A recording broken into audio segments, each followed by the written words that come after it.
Kailangan natin ng engineers, yes. Pero pag nagkasakit ang engineer, kailangan din natin ng doktor. Kaya gagawa tayo ng agreement ng kota dito na ang unang anak ninyo, pipilitin ninyo maging doktor. Because nung narinig ko na sinabi ni Secretary Bonoan na 100,000, assuming na lang na equally spread out ang civil engineers per province, ay assume lang natin, that's approximately 1,200 civil engineers per province sa ating bansa. At ang unang anak ninyo ay doktor, so that's approximately 1,200 doctors per province. At para naman hindi mamatay yung civil engineering profession, yung pangalawang anak ninyo ay civil engineer. Unahin ko po muna ang aking mga pagpapasalamat. Baka kasi sa haba ng aking speech ay makalimutan ko. Unahin ko na po ang pagpapasalamat sa Philippine Institute of Civil Engineers Incorporated sa inyong imbitasyon sa akin na dumalo sa inyong National Convention and Technical Conference. Dahil sa pamamagitan po ng inyong imbitasyon ay nabigyan ako ng pagkakataon na umuwi po dito sa Davao at umuwi sa bahay namin. Maraming salamat po sa inyong lahat. At syempre, makita ko kung paano kinakain ng anay yung bahay namin ngayon. Alam niyo po, yung bahay namin, hindi na matapos-tapos yung problema sa anay. Wala po bang engineering solution ang anay? Dahil hindi siya kaya ng pest control. Baka merong engineering control ang anay. Kanina po ay nabanggit ni Secretary Bonoan na ang membership ng civil engineers sa buong bansa is approximately 100,000. Noong nabanggit niya na 100,000 ang civil engineers sa buong bansa, ang naisip ko kaagad, nandito sa kwarto na ito, sa hall na ito, ang solusyon sa kakulangan ng doktor sa ating bansa. Alam niyo po bakit? Kasi po, civil engineers, tayo po yung mga lawyers, doctors, engineers, yan po yung medyo mataas yung kapasidad sa earning income, di po ba, mga engineers. At, hindi, di ba?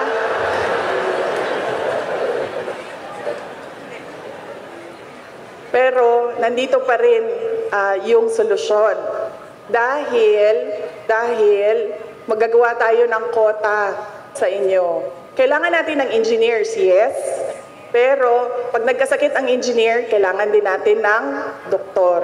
Kaya gagawa tayo ng agreement ng kota dito na ang unang anak ninyo, pipilitin ninyo maging doktor. Because nung narinig ko na sinabi ni Secretary Bonoan na 100,000, assuming na lang na equally spread out ang civil engineers per province, ay assume lang natin, that's approximately 1,200 civil engineers per province sa ating bansa. At ang unang anak ninyo ay doktor, so that's approximately 1,200 doctors per province. At para naman hindi mamatay yung civil engineering profession, yung pangalawang anak ninyo ay civil engineer.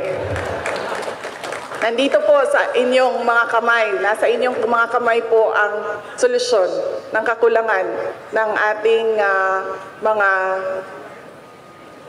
medical professionals. At huwag na po kayong magdahan-dahan sa mga bata, sa mga anak ninyo. Huwag na kayong magdahan-dahan, diretsuhin nyo na. Ikaw anak, doktor ka. Ikaw anak, civil engineer ka. Dahil ganun din naman po ang ginawa sa akin ng aking magulang, lalong-lalo na ng aking tatay. Sinabihan niya ako from a very young age until naging nag-aral ako ng college hanggang nag-aral na ako ng postgraduate ko. Sinabi niya sa akin, hindi ka tao kung hindi ka doktor o abogado. Ganyan po ang ginawa ng tatay ko sa akin. Kaya huwag na po kayong magdahan-dahan pagdating sa edukasyon ng inyong mga anak. Meron kasing iba, hindi, kung anong gusto niya, okay na yan. Pero pagdating po sa edukasyon, sa tingin ko po, non-negotiable po yun. Sabihan po natin, i-guide natin ang mga anak natin. Doktor ka anak, civil engineer ka anak. Ganun po yung kinalakihan ko. Kaya ako po, noong nagtapos ako ng undergraduate ko, nasa isip ko talaga na kailangan ko maging doktor o kailangan ko maging abogado. Nung yun ako muna yung pagiging doktor, nung hindi ako naging successful doon at nahirapan ako, lumipat kaagad ako sa pagiging abogado para makauwi ako sa bahay namin dito sa Davao City. Dahil nga, sinabi ng tatay ko, hindi ka tao, hindi ka makakauwi dito sa bahay na ito kung hindi ka uuwing doktor o abogado. Ganyan po ang importance na binigay ni former President Rodrigo Duterte sa edukasyon.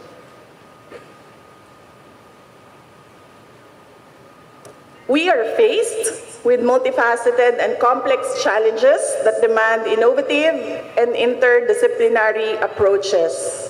As civil engineers, you have the power to create a harmonious balance between human ingenuity and the natural world, ensuring that our structures not only withstand the forces of nature, but also enhance the well-being of our communities.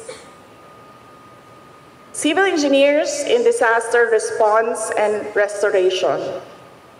I reinforce the imperative set forth by our PIE's National President, Engineer Flores.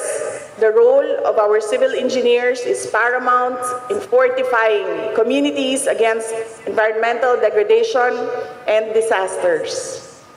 Beyond designing and maintaining the built environment, civil engineers must actively engage in national discourse, influence disaster management, and participate in restoration efforts. This call to action aligns with the government's vision to unite the building and construction industries in creating a stronger, more resilient future for our people. The recent 6.8 magnitude earthquake in the provinces of Sarangani and Davao Oriental underscores the urgent need for robust seismic preparedness and resilient infrastructure. It highlights the imperative for communities and authorities to prioritize and implement measures to mitigate earthquake risks in vulnerable regions.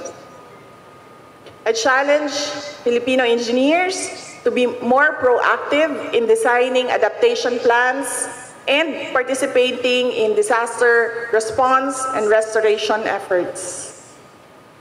The challenge 2, helping DepEd build climate-resilient schools. In my basic education report in January this year, I highlighted the urgent need to build, repair, and maintain school infrastructures to accommodate the growing number of learners all over the Philippines.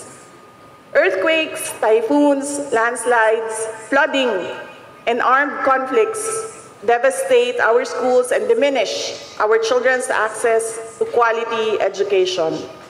We have close to 200,000 schools needing major and minor repairs and more than 20,000 set for condemnation. Civil engineers must take a proactive stance and champion the development of resilient school infrastructure. Incorporating innovative designs and construction methods is crucial for ensuring the resilience of our educational facilities in the face of disasters. Building climate-resilient schools protects our teachers and learners in the event of natural disasters. They will help keep students from falling behind academically or losing ground altogether. Ultimately, investing in schools that can withstand the effects of weather can increase economic output by preparing the next generation of Filipinos to contribute to the country's economic growth and development. Challenge 3 is sustainability. I urge PICE to upskill our professionals to create resilient designs.